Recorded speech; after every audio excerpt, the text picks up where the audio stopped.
solidarité, dans l'amour et la joie, toutes les communautés nous disons Boye et l'amour, Caribou Kwetu, bienvenue chez nous, Kwisa Yambote, Jifika Jilinga.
de Dieu, filles et fils du pays, mobilisons-nous afin d'accueillir en République démocratique du Congo sa sainteté le pape François dont la visite est placée sous le signe de la réconciliation en Jésus-Christ.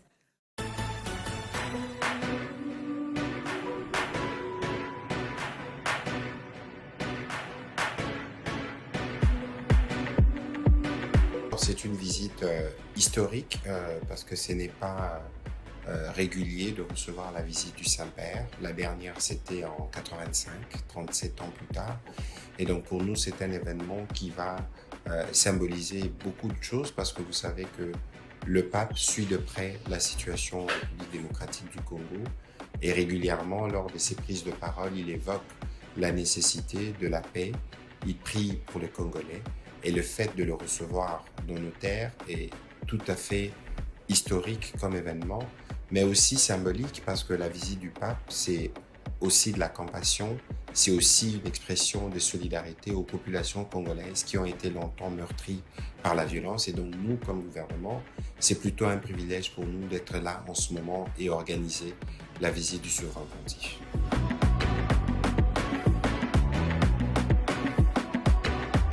Nous aurions bien voulu que, comme cela a été prévu il y a quelques mois, que le pape se rende à Goma. Ça aurait été symboliquement fort pour les populations qui habitent dans cette zone présentée parfois à tort comme l'épicentre de la violence. Mais le simple fait qu'il arrive dans la capitale, nous considérons que c'est une manière de communier avec le Congolais partout où il se trouve, parce que vous savez que le pape, du fait de son âge, a eu quelques soucis de santé, donc il y a certaines contraintes à ce niveau-là.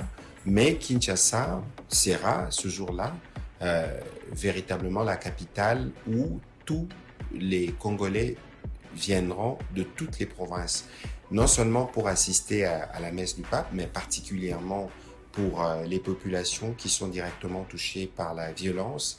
Le pape réservera un moment de prière et de compassion aux victimes des différentes violences. C'est ce qui est prévu dans le programme. Donc, à défaut d'avoir le pape à Goma, Goma s'invitera à Kinshasa pour permettre justement cet échange entre les papes et les populations directement affectées.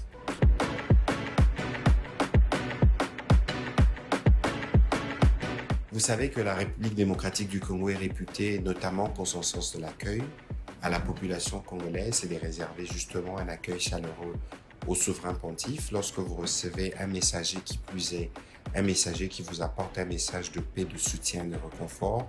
Il faut l'accueillir de la meilleure de manière, à travers des chansons, à travers des récitals, à travers la participation à tous les services religieux qui sont prévus. C'est cela la manière pour les Congolais d'aujourd'hui, les contemporains d'aujourd'hui, d'écrire l'histoire. Quand est-ce qu'un pape visitera encore une fois la République démocratique du Congo? Et donc ceux qui ont les privilèges de vivre le moment présent doivent se mobiliser pour être sûrs qu'ils ont immortalisé pour eux, pour leur famille, le passage du pape à Kinshasa.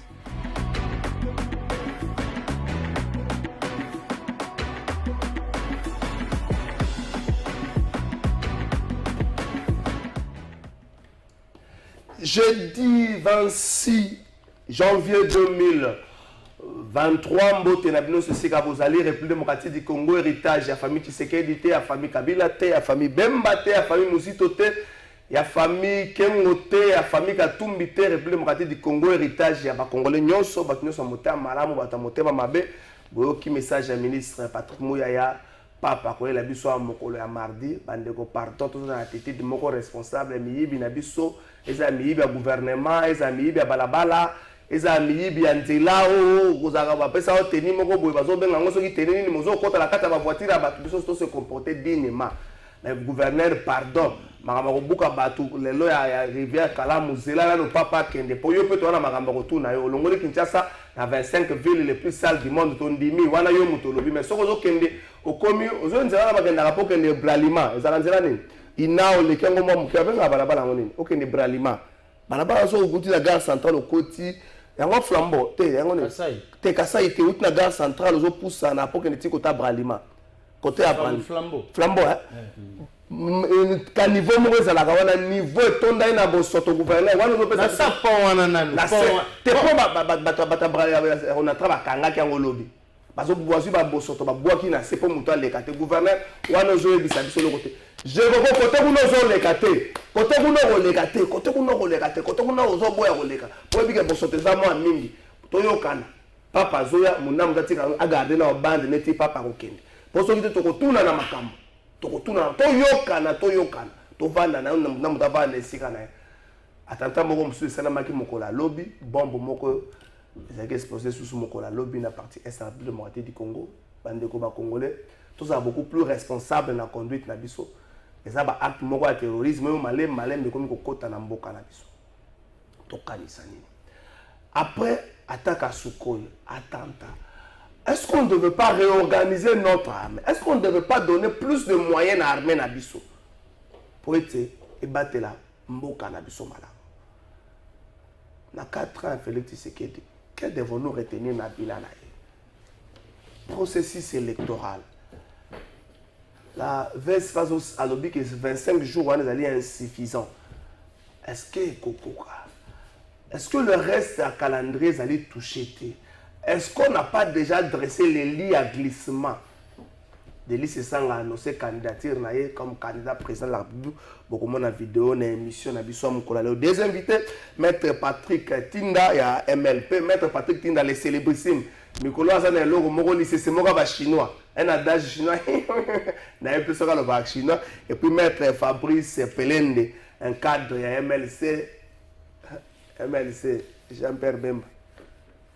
Jean-Pierre Bemba, on a sali inscription à l'université Kabila, mais on a échoué dans ma cour Moussous. Il y a un moment a vendu qui à lobby. Jean-Pierre Bemba, je ne sais pas si on a inscrit à l'université Kabila, mais si on a un échec dans ma cour Moussous, maman livre pardon. Ngai, le roi journaliste, n'a pas journaliste, maman livre pardon. À un certain moment, on a rappelé Mingité. Et puis, comme moi, c'est le Mingi. Bakoswara na bavoisin za kebele mobile avanda kananda kote bato bakoya ko ba yango Joseph Kabila za kamuke muketa na kashamata muke muketa kera na Afrique du Sud na zela makolo po ozoloba mwa mingi mama pardon mama Olivier ko vanda kimia ozoloba mwa mingi tamsusu yango Joseph Kabila zo za kasakane libanda ndaku kashamata boina bazo tiko mo musika pozo ka yeka ko bandi ko loba okota na politique mabo poser problème à India mabe ya papi tamba mabe maman Olivier pardon ko la ko vanda kimia na lobby kakana nenga mabete Maître Fabrice Pelende na pesi mbote bonne année na yo. Merci beaucoup Ndeko Trésor.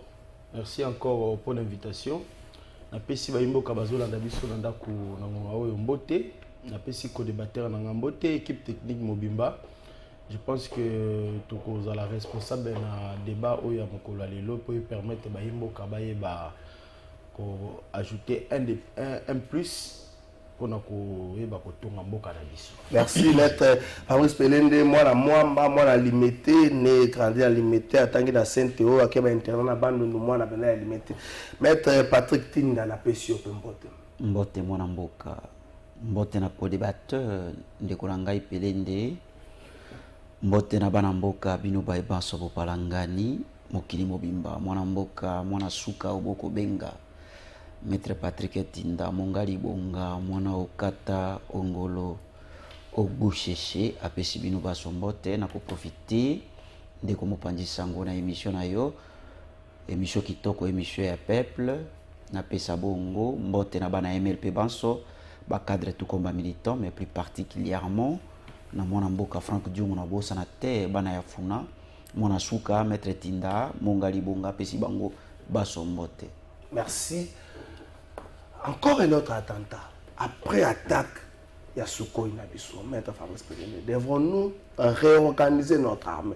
Cette armée qui est cotée dans la 8e position à niveau Afrique. Qu'est-ce qui manque aujourd'hui que l'armée congolaise assure la sécurité, la protection? Il y a des limites frontalières, il y a même beaucoup de pays à population. Est-ce que c'est au niveau de l'encadrement de notre armée? Est-ce au niveau des moyens aux à disposition de l'armée Nabiso? Ou encore, Mbongo Zolo Ngwana Kinshasa, mais la chaîne Mbongo Zolo Liamaka. Maître Fabrice Pelende. Ndeko trésor na sepeli na mutuna na yo. Il faut tout le katoye ba eloko nini sali ke makambo yo ekoma boye. Et puis na koluka koyeba yango et ko permettre biso toyeba qu'est-ce qu'il faut comme solution intégrale pour maemae ici là. Parce que quand le mal est profond, il s'est un exercice moko de fond pour déboucher une vraie solution. Comme on dit de Maxime, mboka na biso ezala qui envahi. De trésor.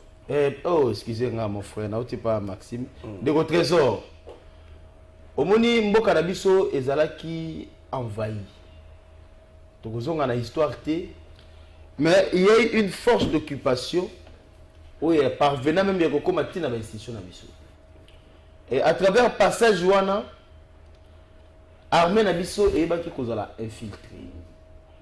Toyebi les solo ya ba brassage ou ya ba mixage, malhonnêteté autodénoncé qui na ba ya Kabila quand nous sommes allés réunifier l'armée puisque nous biso nous sto simba ki mandoki.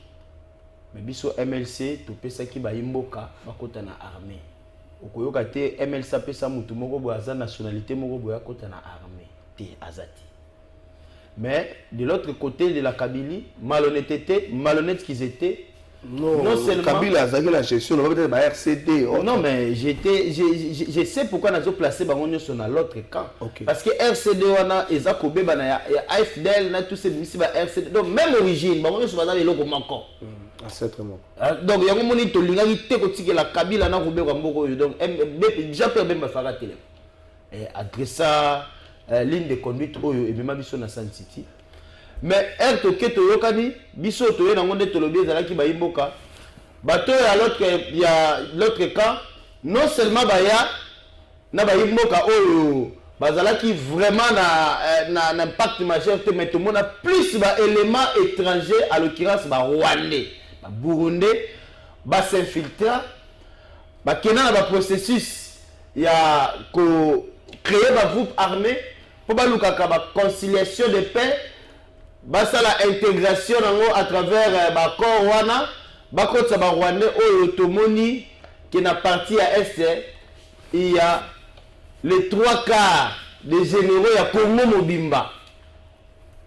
Et ma source n'a pas d'origine, n'a plus nilotique rwandais. On comprend directement qu'il y a un problème. Et puis ma Kamouana et Josalamana Est, place Ragabatuana Baza. Donc, tu as terre hostile. C'est-à-dire que la culture moroboye, oyo, ya koluka ko dominer et rester. yango mwana mboka Jean-Pierre Bemba tango azwaki maloba je pense na début ya union sacrée alobaki il faut tout ça la réformation ya armée na bien réformation ya armée te ba ko identifier chaque militaire na le lenge ya juli ba grade Jean-Pierre Bemba dit ça la coûte tout un communiqué le cas na ba France 24 et tout ça avant to kota na masolo ya état de siège na bité so se souvenir na communiqué wana c'est-à-dire que c'était des éléments de fond pour nous permettre d'abord d'identifier qui sont les militaires de notre pays, qui sont ces militaires qui sont censés protéger notre nation. Tant qu'on ne le fera pas, nous allons subir purgement et infiltration. Malgré l'arrivée du nouveau gouvernement, a fait en sorte qu'il y a accepter les sous-accords nouveautés. On a un caractère et un brassage, un mixage. Je pense qu'on est d'accord, depuis que l'union sacrée là, a beau même qu'on mette sur table l'objet à débat est à la brassage mixage. Et là on est ici là, nous camponnons maintenant à éliminer les groupes armés. Au Rwanda a commis qu'on s'est camponné derrière le M23. C'est qui ça? Aux Hollanda. Alors dans ce contexte c'est tout à fait plausible. Tout le monde a un attentat. Pour batouana tout le monde s'arrête nous a poison. Il y a un système qui a assassiné Batou. Et puis, il va développer un système, il y a un système qui a une bombe. Parce qu'ils sont dans un territoire étranger. Parce que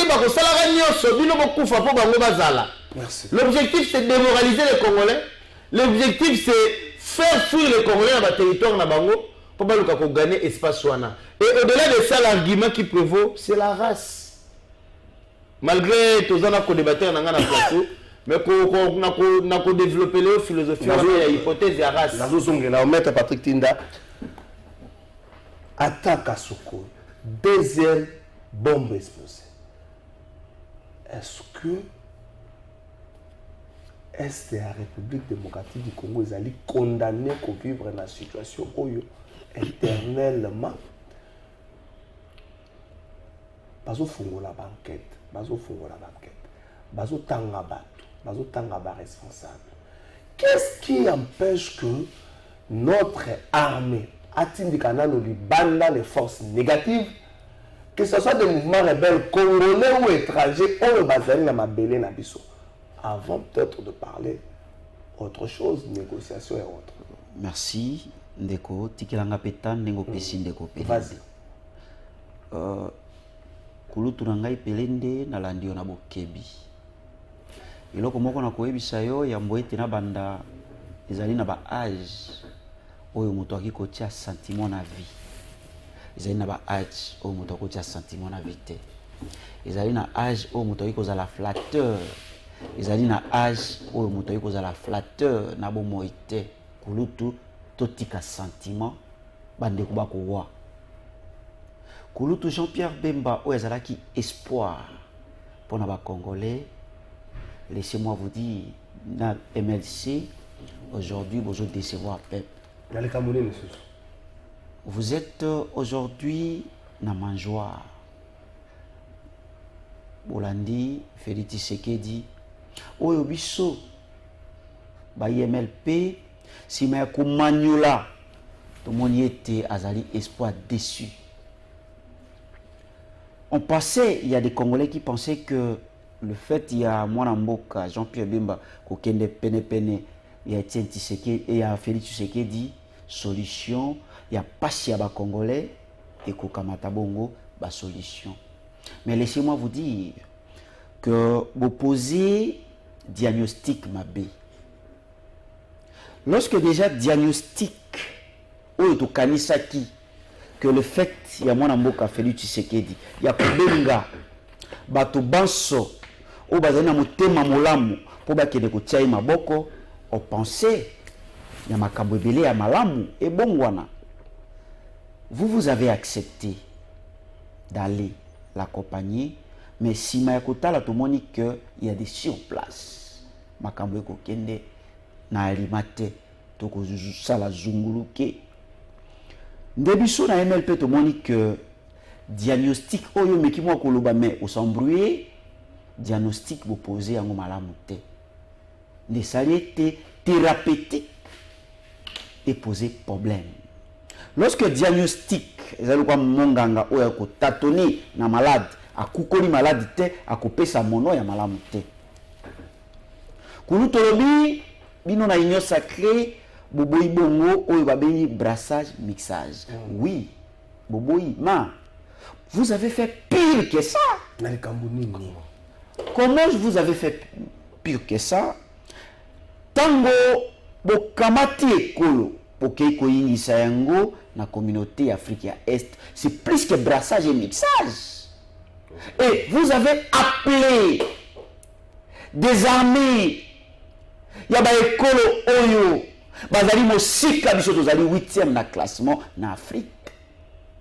Au lieu bopesa ba moyen na armée na biso, bo entretenir armée na budget bopesa misolo oyo longobani, vous avez préféré aller appeler l'armée ou bazali mosika na classement en Afrique. L'armée bazali 40e, 38e, bobengi bango baya kusunga bino, c'est un aveu d'échec. Et ko tali sapolé te bosali confiance na armée na biso te. Parce que le fait pour vous, il y a ko kamata ekolo mwana mboka Jean-Pierre Bemba, oyo azali conseiller comme conseiller occulte. Il y a président de la République, tout le monde a remis c'est quoi, pas ensemble. Après, vous pékissez que, dans la théorie à chaos, vous ne pouvez pas inviter la personne qui est à la base du chaos. Vous ne pouvez pas inviter la personne qui est en train de matérialiser le chaos. Il y a quoi aider à maîtriser le chaos. Vous avez appelé les lunotiques. Pendant que tu signes qu'il y a des gens qui sont à EAC et puis que tu as la force régionale, Jean-Pierre Bemba, c'est là que tout le monde il fallait plus de 50 armements. Sous ce temps-là, tu as un embargo, je vous ai dit ici que Jean-Pierre Bemba est une union sacrée. Au moins, Kulu Jean-Pierre Bemba to bande ko memia banzemene ke ya Félix bakoya batanga ma communiquer okomona Kulu tu pembeni Kulu to bande ki ko memia akomi ko telema ba ko tanga communiquer ye pene eloko ani ko décevoir ba congolais olobi ke ya le ba ki fait to 50 armement mais ndeko Mopanzi Sango to taki ko zala na régime ya autorisation pendant que Kabila était au pouvoir to zala ki na régime ya embargo. Kabila avait acheté les armes, tout le monde a défilé en 2010, tout le monde a armes. Oh, Kabila avait passé par l'Angola. Mais, tous allés dans le régime d'autorisation, puisqu'à l'époque, il y a un régime d'autorisation, il y a une notification préalable. Est-ce qu'il pouvait dire ça? Alors qu'il a dit que tu aurais que c'est même armement, qui ça qui sont? Il faut tourner d'abord, même il faut d'abord demander l'autorisation, notification préalable. Moi, je pense qu'il devait conseiller Félix Tshisekedi utilement. Il y a que Tomé Kakutala, qu'est-ce qui ne marche pas? Ce qui ne marche pas, c'est quoi? De Mopanzi Sango, Tikilanga Mwata, de Kopele, la Jumwata, de Mopanzi Sango, côté sérieux d'abord, puisque gouvernement moto élabore un budget au cas programme Sama Lukunda Lobaki a kosala que tokoma un état fort. Est-ce que tokoma un état fort bayi kokoma état fort a bakotia bongo misolo na maimatali défense ba service à sécurité okomona que ndeko Mopanzi Sango service à sécurité na biso négligé ba agence nationale de renseignement négligé armée négligé toujours détournement toujours cas détournement. Combien touche un militaire? Prime à militaire, est-ce que Komaka toujours détournement? Mais bateau bazo détourné, bazo kangabangote. Nous avons toute sérieuxité dans Maïmatali Bongo défense. Puisque un pays menacé, tant que vous allez dans un pays menacé, à cause de la richesse, qu'est-ce qu'on devait faire? Côté sérieux dans Maïmatali défense. Côté sérieux na maimatali service à sécurité, côté sérieux na maimatali agence nationale à renseignement, tout ça misolo oyo bongi, bakobanga biso te na mosolo oyo tozotia na fonctionnement d'institution, mais na mosolo oyo tozotia na armée, ndenge to organiser armée na biso ndeko sala ki babanga biso. Comment armée ezali 8e na Afrique, boyoke ne koluka bato bazali musika. Vous ne trouvez pas que biso moko total ici dans le monde entier que notre armée est faible. Ce qui nous tue, c'est la politique et la défense. Il n'y a aucune politique. Dans l'Union sacrée, ici, à la face du monde, la politique et la défense, c'est la malamité. Merci, Mario. Faible alors que nous avons une armée forte. Merci, maître. Maître Pelé, depuis nous avons posé diagnostic. Mais quelle serait la solution? Est-ce c'est de croire dans la force régionale où il est? Est-ce c'est de donner plus de moyens à l'armée Nabiso et de renforcer le service Nabiso et la sécurité? Qu'est-ce qu'il faut faire? Quelle serait la solution dans Gongaon? 2 minutes, tout ça fait un timing. De votre trésor, avant de progresser, nous allons revenir dans nos propos et en Patrick pour balayer un peu certaines irrégularités de la mémoire collective. Parce que c'est insupportable de voir que oui, on est dans l'opposition, mais on dit les choses sans connaître les fondements et le déroulement des faits pendant que Bissonne se trouve dans Mboka Moko. N'oublions pas que nous sommes face à un nouveau régime qui aujourd'hui a fait 4 ans au pouvoir. Ce régime a remplacé un régime où il s'allie 18 ans au pouvoir. Sur le plan de l'avancement en matière de guerre et Estewana, il n'y a pas match. On a procédé dans 4 éléments. Nous avons fait 18 ans avec Kabila. On n'a jamais identifié l'ennemi. Avec qui on s'est battu. Ni le gouvernement Kabila a identifié l'ennemi. Ennemi fourni la communauté internationale. Le régime, le gouvernement de l'Union sacrée à travers Tshisekedi est venu. Tu as dit d'abord qu'on identifie l'ennemi à travers des preuves. On les a présentés devant la communauté internationale. Comme tu as soumis la loi à Genève, tu as libéré Bango. Ce sont des conditions de guerre. Mais du moins, les éléments matériels sont là. Au régime passé, il n'y a jamais que ça là. Et il y a groupes armés. Par ce même événement, les Américains, pour une première fois, ont accepté que c'est le Rwanda. Chose que les Américains n'ont jamais fait pendant les 18 ans Kabila. Ils parlaient des groupes armés. L'Organisation des Nations Unies également a reconnaître que c'est le Rwanda l'agresseur. Toujours dans le premier palier. C'est dans le 4. Nations Unies à reconnaître à travers l'élément matériel brandir sur le plan international comme preuve matérielle, il y a agresseur. On a même cité que le président Félix Tshisekedi a cité le nom de Kagame comme auteur de cette agression, y compris auteur moral, intellectuel, matériel, tout. Kagame. Ce qui n'a jamais été le cas dans 18 ans passés. Puis la deuxième palais, après tous ces constats macabres, nous sommes parvenus à lever l'embargo. Ce que Kabila a fait 18 ans, n'a pas d'adepte naïe. Quand même régime à notification. Non, mais régime à notification, régime embargo, dans mon corps. Au sommet, les armes, sont notifiées au tracé que tu n'es pas libre d'action. Il y a toujours embargo. Et puis, on va limiter les armes léthargiques. Vous comprenez? C'est-à-dire que, dans le deuxième palais, cet avancement n'a jamais été fait à l'époque à Kabila. Tout ça, tu dis que nous sommes face au même problème. Mais qu'est-ce que vous en avez fait de ces problèmes-là? Qu'est-ce que le régime actuel en fait de ces problèmes-là? Tout le monde a régime, il y a embargo, pour qu'il y ait un troisième palier, parce que le régime embargo, ils ont garanti une souveraineté à travers une autodéfense en tant que pays souverain. Il y a pour s'acquérir un plan militaire, il y a pour acheter des armements. Institution côté à monde de complexification que sommes à Munduki. Troisième palier, le budget de l'armée. Aujourd'hui, le budget de l'armée est à plus d'1 milliard de dollars au Bango. Ça même pas le 20%. Parce que je parle Bango parce que je suppose qu'il est de l'autre camp. Non, je ne suis pas de quel camp? Il est MLP. Il est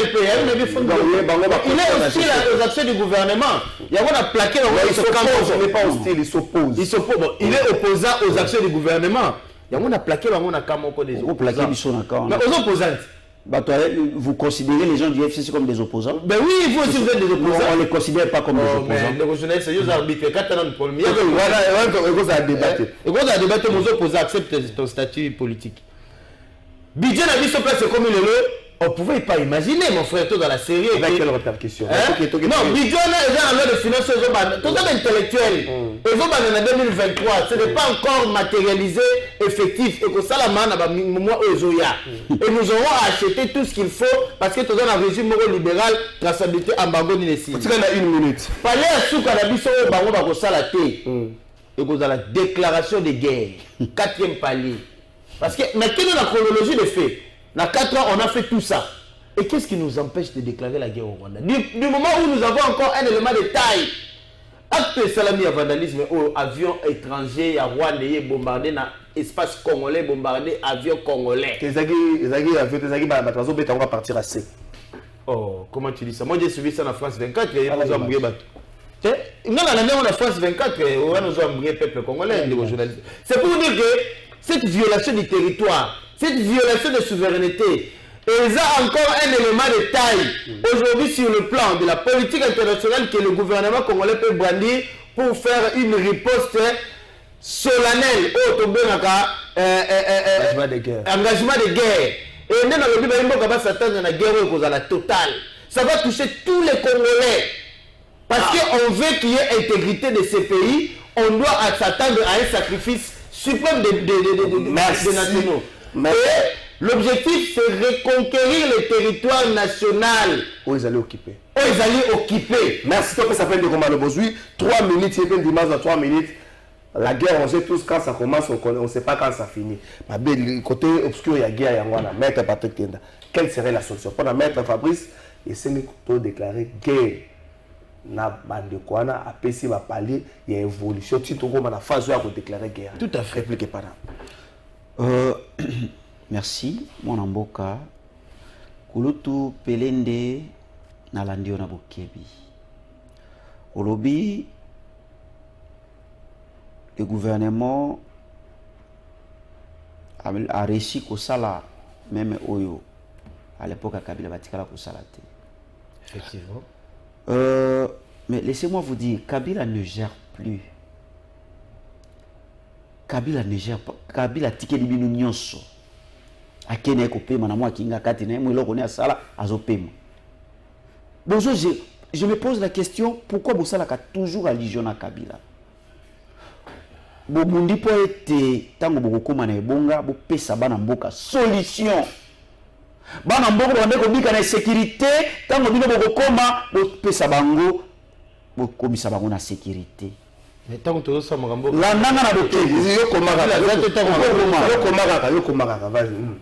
Et lelo, est-ce que Maïbo la kaki bana mboka, c'est ça la grande question monsieur Pelende. Est-ce que Maïbo prometaki bana mboka lelo bande ko bako bika na sécurité nyamu ingeli di susu makasi boye na état de siège. État de siège au boye nango. Est-ce que eboti mbuma komona que état de siège eboti mbuma te? État de siège na oki mokonza mboka. Oh le bake état de siège sali que sécurité si là ya lobi mbongo komebele. Est-ce que vous savez que état de siège opo mbongo komebele? Wana eloko aliboso état de siège échoué lelo okobete tembete bato bako wa na pendant état de siège ko le quand même avant état de siège. Aujourd'hui pendant état de siège de Kopelende détournement et l'équipe même avant il y a biloko ba militaire, il y a mbongo ba militaire, ba prime ba militaire et l'équipe même avant état de siège. Aujourd'hui pendant état de siège de Kopelende bandeko nabiso bakobika na insécurité koleka avant état de siège. Pendant état de siège de Kopelende bunagana bakamata état de siège, vous êtes dans l'incapacité totale de récupérer Bunagana. Pendant l'état de siège, Rutshuru et d'autres villages récupérés. Vous êtes dans l'incapacité. Pendant l'état de siège, Mokonzi Mboka akamati kula kiko bonza yango na communauté d'Afrique Est. Olobi awa bako reconnaître États-Unis à reconnaître que agresseur Nabiso ezali Rwanda. Félix Tshisekedi accueilli Atani Kombo ya Kagame Polele Ndeko Pelende. Le fait pour les États-Unis, l'Amérique, il y a qu'à reconnaître que c'est le Rwanda qui nous agresse, c'est ça la solution. Depuis Basala acte de reconnaissance, et solution Boumani Milamou Eboti. Et vous pensez que le fait qu'on reconnaître, il y a les États-Unis qu'on reconnaît, des salaires que les Toumbessi là, des salaires que va attaquer sous compte. Donc, honte à vous. Vous gérez Mboka, ma bête. Même Bino, vous qui êtes à moi, vous copaona, biso to bini pour tout le monde que ça ne va pas. Bino, le quoi, vous dites, mon nana, vous tikari. Mais tu vas là au côté. Restez dans l'union sacrée, je parle de l'union sacrée.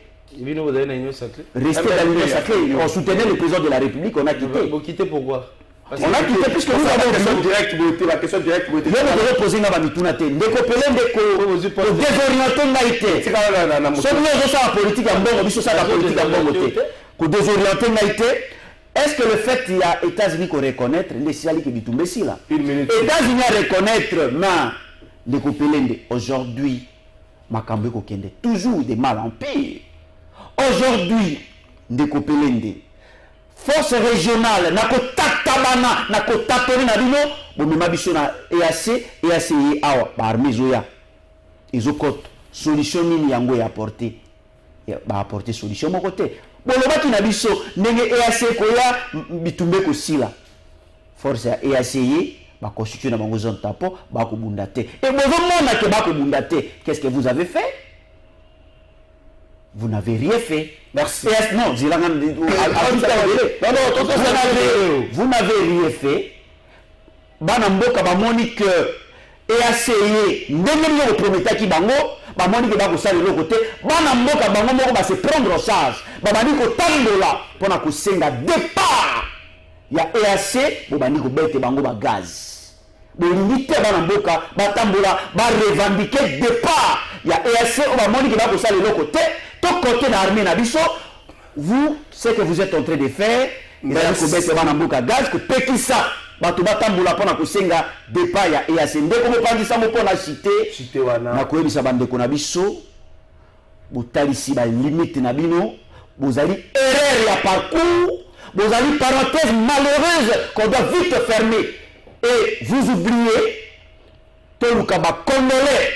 Oh bakoya na ba idemoko après botalisi ba limite na bino ese ba pesa kinya na bana munyele mo ekolo puisque lelo na est régime na bino ezali vomi merci Sanzimino merci pour l'information peut-être je battre besoin que le bana netambeke bana mboka merci de le na monana bololia bana mboka bazokufa. Merci de continuer. Bonjour monsieur Trésor, j'entends parler le président Félix avait cité le nom de Kadam, mais oui, mais est-ce que quelque chose a changé à l'est de la République démocratique du Congo ou au Congo dans son entièreté? Le respect du droit international réside dans les consciences des États faibles et des personnes faibles. Hervé depuis Brazzaville. Merci mon frère Hervé depuis Brazzaville. Je crois que ton maître fait dans des Cambois et les Bosso. Une minute. Mais au moins, les compatriotes qui sont dans Yoki à lobby, n'a jamais rien retenu. Il n'a fait que péorer, vociférer, mettre la passion dans le fond, aucune solution. Et critiquer c'est l'art des faibles. Dans la maturité, il faut être dans le fait. Au moins, il y a eu son Mboka, aux EAC, accord à Luanda, accord à Nairobi, ça n'apportera jamais la paix aux Congolais. Mais pourquoi vous le faites? Non, ben, tu n'as pas la parole. Aussi, Luanda, Nairobi et quoi apporter paix durable. Pourquoi je dis ça? C'est la démonstration. Nous sommes face à un nouveau régime. Il fallait qu'on démontre les éléments de culpabilité parce qu'il y a des avocats. Acteur et incombe de probattre sur la charge de la preuve, incombe à celui qui acquise. Quand on acquise, mais on n'avait pas de preuve. Nous sommes un pays qui fait partie des organisations internationales, y compris internationales, y compris nationales, sous-régionales et régionales plutôt. Sous-régionales, c'est-à-dire dans la région à Grand Lac. Pour faire entendre notre voix, nous devons aussi faire partie de ces organisations-là pour traiter question et à sous-région. Comment nous qui sommes dans le problème et que dans ces assises de la sous-région, on parle du problème, il y a tuerie dans l'Est, au Moga, dans la partie, c'est de l'imbroglio. On doit être là. Bien qu'on est là, c'est pour apporter aussi des éléments de preuve vis-à-vis de la communauté internationale, sinon on ferait pas d'une mauvaise foi. Parce que token à Nairobi, pour te l'accès que non, nous sommes conciliés à la paix, et nous, le régime actuel, tu as une carte à mettre la lumière. Si réellement, ce qui était avant, ils ont autonomie, donc tu as parlé à non. Ma parler à l'eau, va faire la montée. Tu changer thématique. Tu peux te citer sous. Citer. Donc na Rwanda. Tu comme si na nini na tozali campagne na quoi à Rwanda. EAC est diligenté mission. Mais pour ton information, président de la République a partagé les sous discours ezo salamakuna te d'abord pour preuve yemo kazo kendete. Et puis de deux. Quand nous allons dans des accords, les accords se limitent dans les temps. Et cause à la paix marche des manœuvres pour nous permettre de s'organiser. Le nom un peu ce exemple mon États-Unis a lobby à la guerre en Ukraine à travers Bachar ou ya Benny Abraham. Mais à lobby à cause à la près dans un an. États-Unis veulent la pour la Ukraine guerre banni. Écoute, la politique interne de l'État va exposer à le Canada merci. On donne un plan d'accès à l'armement, on donne un mot pour permettre de s'auto-agir. Soyez observateurs parce que nous avons déjà relevé les grands défis sur le plan international. On a dénoncé avec des éléments de preuve. On a fait des concessions au-delà de la volonté. Et puis dans tous les cas, on n'a pas reculé. Merci. On a avancé. Merci Ndeko Jeff Nabi Boalot Atouni avec la azo comprendre ngo Ndeko Jeff Nabi babila tuno makambozo lo bozo comprendre ngo wana Ndeko Jeff ngaite l'invitation imagine nous faisons faux ça là un problème qui peut exister pendant 18 ans les autres sali va avancer majeur il reste que la guerre tout la régie ministre Tony Mabaza na séjour non na pena zota pour na répliquer non na ligne na robosa na avant une minute ndeko arena ba supposé donc oyo qui a lobby ekoki kozala ça veut dire il ne maîtrise pas ndeko na landa biso na bokedi il ne maîtrise pas vous avez dit ekoki kozala ozo luka ba solution non le lobby plein de guerre là mboka ba dévoiler na télé s'il vous plaît ozo la pour moyen biso kozwa temps pour bien s'organiser et faire une bonne riposte. Écoutez, merci. Tu n'as pas le gouvernement. Merci. Au moins, ils ont ça la Sony. Honte à vous. Vous le faites pour vous. Écoutez, le faites pour vous à cause. Vous devez agresser. Il faut là, respecter. Mais non. Au début, aux alliés juristes, théorie à légitime défense. Mais je connais ça. Écoutez, la théorie, non, vous ignorez la théorie, il y a légitime défense. Les États-Unis, vous devez vous répondre à 1940. Votre pays attaque des juifs. Il est entré en guerre en 1940. Je vais lire. Comment Je vais lire. Je vais lire. S'il vous plaît. S'il vous plaît. Honte à vous. C'est peut-être vous qui Article 63. Tout Congolais a le droit, M. Pelende, a le droit. On ne dit pas aura le droit et le devoir sacré de défendre le pays et son intégrité territoriale face à une menace ou une agression extérieure. Autres monde a Ezali. Mais il faut organiser mon frère. Mais il faut organiser. Ezali menace et une agression extérieure. Qu'est-ce que les Congolais doivent faire? Qu'est-ce que vous devez faire? C'est de défendre le pays. Ce n'est pas à pleurnicher. Quand on gère le pays, on ne se plaît pas. Quand on gère le pays, de la guerre. Oh là. Ben oui. Donc,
Merci, visite de travail, Moko, la Congo central, c'est ça. Ministre de l'Économie, il y a un inspecteur, il y a un sous-secteur, il y a un PST. Dans le cadre de Moussala Bande, il y a un Kinshasa, quand il y a des photos de ministre, il y a des réseaux sociaux, tout le monde a et ça, le problème, c'est bilandé. Pourquoi il y a des photos? Mais quand on même confond dans nos foules, c'est la papa kende. Sinon, il y a un Arabi sur bateau, sinon, qui vous la bravo, na yona, à Kenda Wapi. Le Kenda Wapi, joli Kenda, joli, à Kenda Wapi. Le Kenda Wapi, Marcelin Chisampo, à Kenda Wapi, le jour le plus long, à Kenda Wapi. Le Kenda Wapi, on a mis balai. La personne devant à domicile, lundi, personne là. Mais tu as pas traité, tu as changé, tu as ouvert les mains, tu as dit Kambouana. 4 ans, Félix Tshisekedi na tête en boca. On peut ça en 2 minutes. Il faut retenir ni a positif, on retenir ni a négatif. La pression 2 minutes 30 secondes. Nazo kamata mutuna na yo na 30 secondes na lina ebisa na kulutu pelende. Omoni pouvoir ninge salaka. Na yebela ki oboite okomi plus bas, okomi plus bas kulutu. Bundela peuple. Omoni pona yebisa yo Lumumba bundela mboko na aja moke. Kulutu yo soko mwa mokolo. Aje ko kende bundela mboka. Tika sentiment, ezina ajo bataka sentiment bande kuno bazokufa. Tango yezo ya ko piolola na télévision bande kuno bazokufa. Et bazomona ndiye bino botiki bangona. Au moment où je vous parle, il y a plus de 5 millions de déplacés internes. Il y a plus de 500 000 déplacés externes. Tout tika sentiment, yebisa kulutu bemba bobi maneloko bozonga bobundela pepe. Ndeko na koloba boye par rapport omoni makambo Félix Tshisekedi akosala abosani komba abosani que pour koma wana ezali bato bakufa ba se sacrifier pour alternance akangi miso elengia mosolo et abosani nyoso to bunda ayibaki alternance o bato bakufa pona kolanda mot d'ordre papa Tshisekedi ba Franck Diongo et les autres biso to kota boloko pona changement to kota boloko te pona ba famille na biso. To kota boloko pour changement, ba Congolais ba palper changement. On ne peut pas comprendre. Mboke toni kita, elia kabe ba pelende. Bana mboka bazo nyokwama. Ndeko to bundaki pour na changement. Est-ce que les ba Congolais ba moni changement ndeko par rapport à makambo ya Félix Tshisekedi? Félix Tshisekedi a bosani ba Congolais. Félix Tshisekedi a bosani maïda ebisa kaye tango ko péter serment. O bosana tongiye ba Congolais ba yebaka kya ko bosana. Balobi Félix Tshisekedi, Félix Obosana te, Tata Lobaki, les peuples d'abord, les lois Bosani. Les lois Komibana Poto, Baïmi Mbongo, président c'est combien de mois, bateau, Kolandesi, comme mon année, Makamba peuple et Talibangote, tout comme un gouvernement parallèle. Gouvernement Yangomoko, Basara Moussala Malongate, Moussala Te, la présidence. Détournement, si détournement, Naouti Kotala Biliri, Kassai, Bakassaye, O Mosusu, Atikonima moto, Liboso, Azonima Sima, Azo pousse au Mosu na moto, poto. Route à terre battue. Alors que Michel Mimi, tout le monde est ici de Bebo. Chef de l'État qui Mbongo Bimi, mais il a un salamité. Neko, il y a Bila fait ce que tout le monde est dans la ville de Kinshasa, saute mouton, ou puis ceux qui sont au Sénégal, le monde va sauter mouton, solo, yawa, au Inabato. Tout le monde saute mouton, tout le monde est biloko ba pêcher comme béton, ba kosaka mo banzela ya béton. Mais, nous des chèques. Régime non.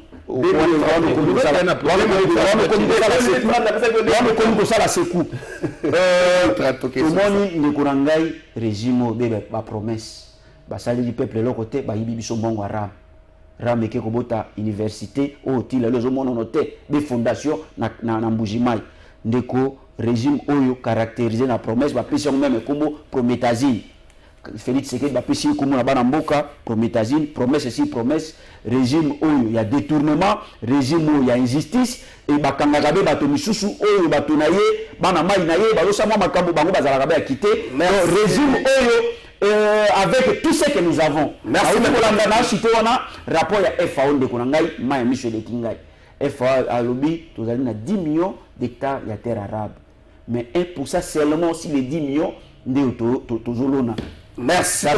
Tout ça, le programme du gouvernement aujourd'hui, ils allaient échec. Aujourd'hui, merci. La respecté. Tout ça, la Congolais va respecter. RDC va respecter. Merci. Présent face à la situation de l'Est, il faut les inviter à avertir. La RDC doit prendre son temps pour organiser ses forces. Il faut Il faut aux FARDC au moins une brigade paracommando d'au moins 10 000 personnes motorisées avec une capacité de frappe de 70 km. Voilà pourquoi pratiquons l'intelligence des généralissimes chinois. Comment on les a sous les généraux chinois? Face à la brutalité de Kagame, comment on a passé? Il faut voir comment on a négocié au temps de l'argent. Mais que Fabrice Pelene, 2 minutes 30. Nabila Félix Tshisekedi 4. Les points positifs et les points négatifs et donc au trésor, je pense que aux arbitres outil que l'anga pétana mais ngana qui passe Nathalie mais ndeko etinda ndeko tinda Patrick, oui. Cher confrère, c'est bien de jeter ne balobaka ko telo logo za na lisu ya mutu ça vaut tala ouais yo mais na ko seko tala oya ngate tala o biso juste ozaki nango avant to koma na régime na badino na biloko bikemiki to yeba ko ba parler de la nation ba DGLM place wana batué o bazaka liboso ba komisa kango insécurité moyen ko le gawa des atelelo Félix aye ko liboso asali nanu afungoli nanu balte wana nyoso ba parler de la nation ba DGLM biso to longana to kuti eloko ba longa ezaki batala bakangela kango ni ba barrière na banzela ba route nationale tout ça au moment na Paul Ouattara de Kinshasa Kasango le minute ba okende parce que za mboka la biso ba congolais ba kolia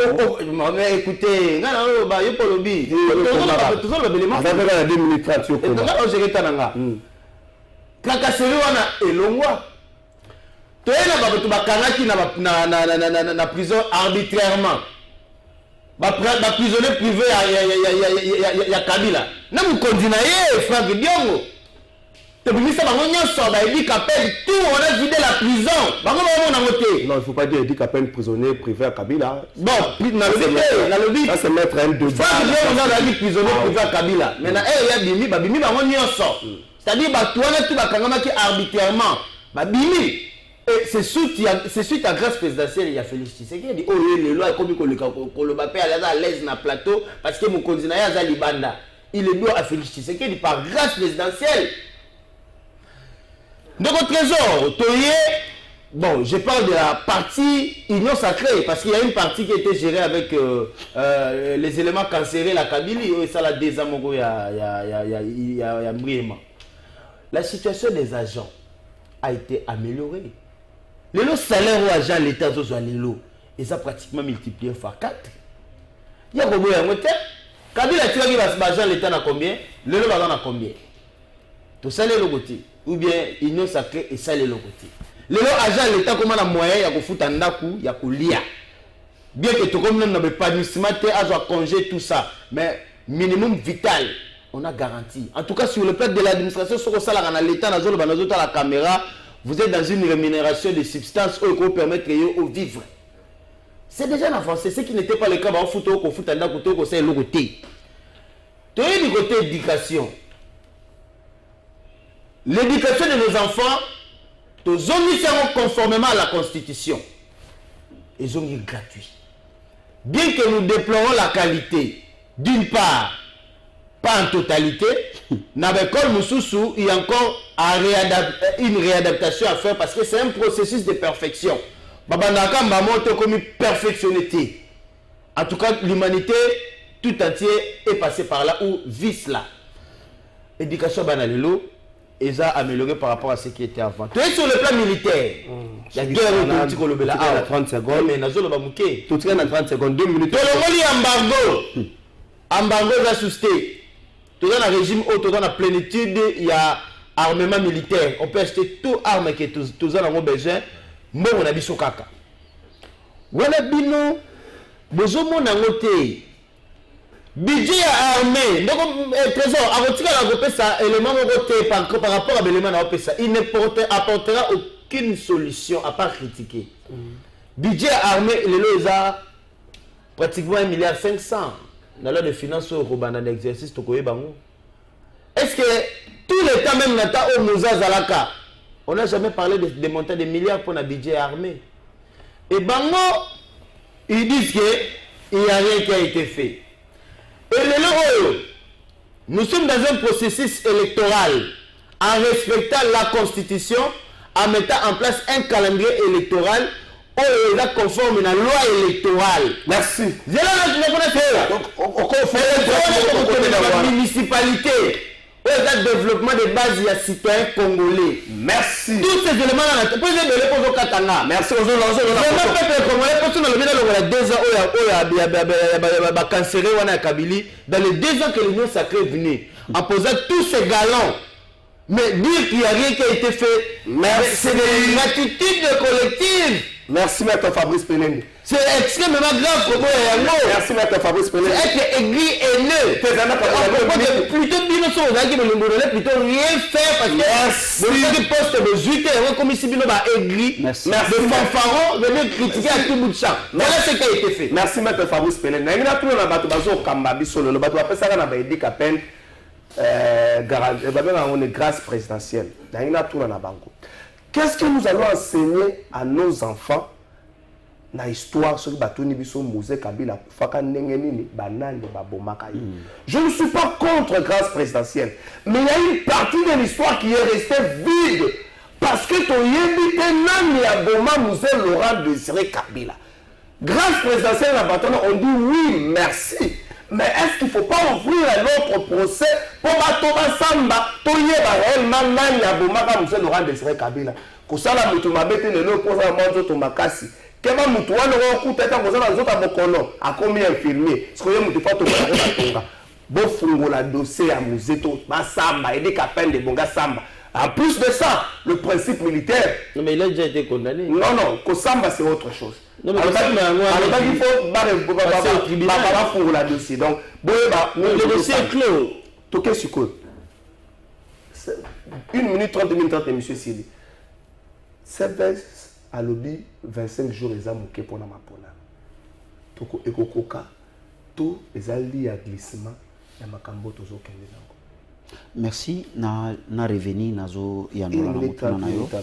D'abord kulutu na yoki okoloba o décevoir nga makasi. OK na ba barrière, OK na gratuité, malgré gratuité on yo mo reconnaître que qualité ezali ça pose problème. Ndeko, je pensais que au Koloba sur les plans agriculture, puisqu'il y a des pays où on a richesse, batombola boka na bango na agriculture. Je pensais que Koloba que l'agriculture tala tokuta ki kabila ne ko sa agriculture tama abdosali. Je pensais que Koloba tala na pêche. Domaine par exemple il y a pêche. Tokutaki Kabila ta bateau de pêche moko de tala autre scène dans domaine ya pêche. Je pensais que Koloba na matali élevage puisque ba soso to liaka ba peo ba tinde la rabiso ça l'élevage. Je pensais que Koloba l'élevage, je croyais que Koloba ba grand projet, je croyais que Koloba ba investissement et ma case pour une école et pèse ba na mboka misala. Mais tout ça tu n'as rien dit, ça veut dire que ça le côté mais qu'on a pelende. Je crois que toi-même, les Congolais, les autres, les secteur est ça, la collecte de l'Ibosso. Dans le domaine de la recherche scientifique, je pensais que yon de Kopele de Koloba, Talaba no yo, génie Nabiso, Totili, la technologie, pourtant, tout ça, vous n'avez rien dit. Ok, il y a des conspirations, il y a Pamba, il y a Babiloko, les Amitina, vous avez écouté. Éducation, la manière avec laquelle on va quitter le côté. Éducation, éducation oyo ezali eloko toyiko négliger que vous avez aujourd'hui négligé l'éducation, la qualité de l'enseignement. Enseignant besoin 300 000 besoin ya na betandeka ko kumisa yo soki ba pesa 300 000 au sana ngoni même tellement 300 000 bafuta kayo. Il ne faut pas se moquer avec les enseignants. Enseignant à Kalamane ko soma moi Vespa zo tambola za le enseignant n'est pas mesure ya ko soma ta simisa malonga ça 1 minute na makambo élection na cité quand même makambo élection ndeko makambo élection au mona Patricia c'est à contredire kulutu kadi mazo ka motote même ba membre abi azo kana motote il fait azo ça makambo donc oui maintenant quand tu as autour de décevoir RDC il fait partie ou autour de décevoir toujours tamo otisi ngoma donc kulutu azo Patricia c'est à lobby calendrier est irréaliste les gens bazo kende déjà na village ça va bakisi 25 jours et au moment de même na province lisusu ekubakubanda kubatisaka bajour ekozala calendrier moko irréaliste machine ndeko na chité wana machine kokufa machine kochauffe kokufa bazotya machine na saki kokende kobongisa la victoire donc batoyo bino bodecevoir peuple congolais se préparer kite po boyangela vous êtes en train de tâtonner à la tête nous sommes na mwa maneti na mwa bakosi alors que bakongolais bazokuyoka non merci omoni ke opposition quand même baopposé à lelo ezoya kwa elobi te merci non mais je suis avocat je suis avocat isolé bon décevoir population ndeko trésor vraiment nous sommes dans un débat scientifique et responsable. Ce que mon co-débatteur a commis au silica, manque d'arguments. S'il vous plaît.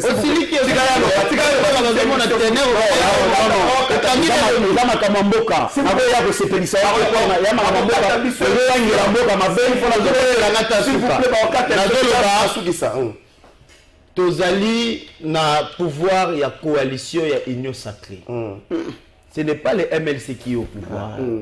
MLC a zo quoi? Non, mais s'il vous plaît, coalition, on assume dans cette coalition. Kabou a lui beaucoup partagé bilan. Si on peut partager déjà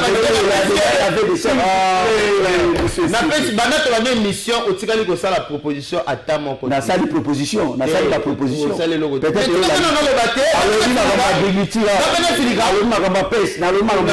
merci.